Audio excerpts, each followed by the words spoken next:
लोगों को प्यार मोहब्बत की नजर से देखते हैं और हज मकबूल का सवाब कमाते हैं। मेरे प्यारे दोस्तों, कलेजा थाम कर और जिगर पर हाथ रखकर सुनिएंगे। हजरत अलकमा जलीलुल कद्र सहाबी थे, मगर वो अपनी बीवी की बातों में आ जाते थे और अपने बीवी को मां पर तरजीह देते थे। इनके इस अमल से वो अल्लाह नाराज थी।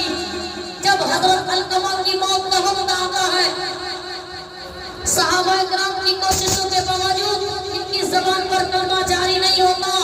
आप सल्लल्लाहु अलैहि वसल्लम को इसका इल्म हो जाता है। आप सल्लल्लाहु अलैहि वसल्लम इनकी वालदा को बुलाते हैं और दरियाफ्त करते हैं कि अलकमा आपकी नजरों में कैसे है। फरमाती है कि अलकमा खूब नमाज पढ़ता है, रोजा बहुत रखता है, सदका और खैरात बहुत ज्यादा करता है।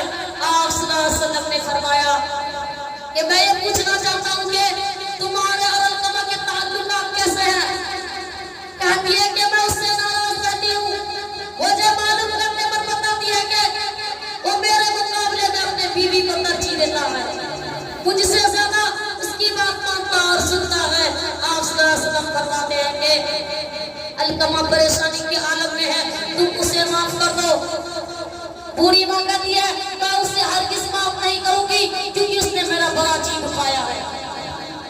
पूरी मांगी ये बात सुनकर आप सल्लल्लाहु अलैहि वसल्लम हज़रत बिलाल को हुक्म देते हैं कि तुम लकड़ियां लाकर आग जलाओ ताकि उसमें अलकमा को जला दिया जाए। माँ की ममता जोश में आती है, अर्ज करती है कि आप मेरे सामने मेरे बेटे को आग में जलाएंगे, मैं इसको बर्दाश्त नहीं कर सकती। आप सल्लल्लाहु अलैहि वसल्लम फरमाते हैं कि खुदा का अज़ाब तो इससे भी ज्यादा सख्त है। अगर तुम चाहती हो कि अल्लाह पाक तुम्हारे बेटे को माफ कर दे और उससे राजी हो जाए तो पहले तुम उनको माफ कर दो। उसके बाद माँ ने हजरत अलकमा को माफ किया और उनकी जबान पर कलमा जारी हो गया।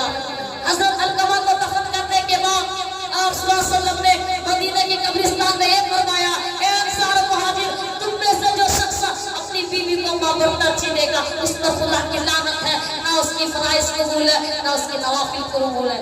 अरे चचा मियां, आपको दीन के बारे में कुछ मालूम है? अरे चचा मियां, बताओ कि नमाज कितने वक्त की फर्ज है?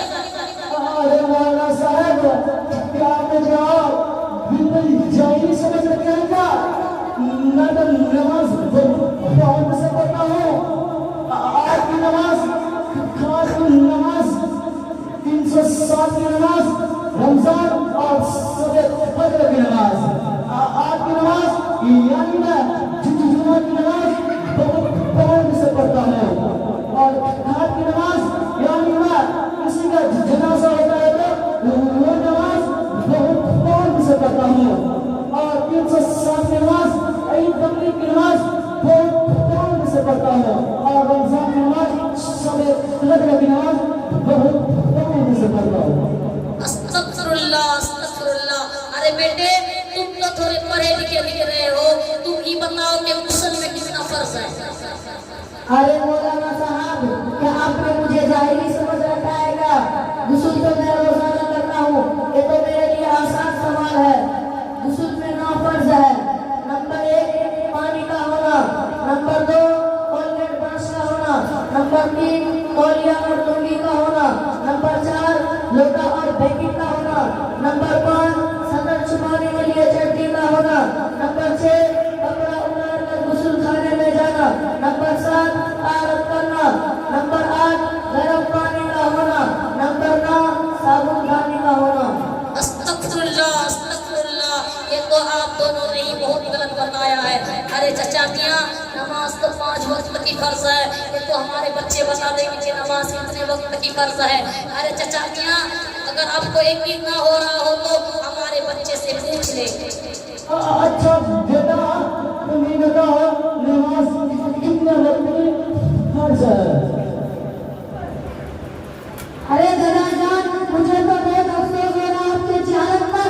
आज भी दुनिया में ऐसे लोग हैं जिनको दीन के बारे में कुछ मालूम नहीं। दादा जान, नमाज 5 वक्त की फर्ज है। नंबर 1 फजर की नमाज, नंबर 2 जोहर की नमाज, नंबर 3 असर की नमाज, नंबर 4 मगरिब की नमाज, नंबर 5 इशा की नमाज।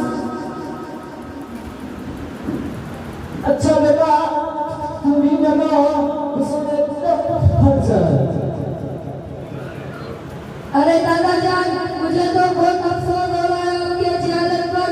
आज भी दुनिया में ऐसे लोग हैं जिनको दीन के बारे में कुछ मालूम नहीं। दादा जान मैं आपको बताता हूँ गुस्ल में कितने पढ़ते हैं। गुस्ल में 3 पढ़ते हैं। नंबर 1 मुंह भरकर करे न करना, रोजा और तो कुल्ली करना। नंबर 2 नाक के अंदर माटी तक पानी पहुंचाना। नंबर 3 पूरे बदन पर इस तरह पानी बहाना कि एक बार में बराबर सूखा ना रहे।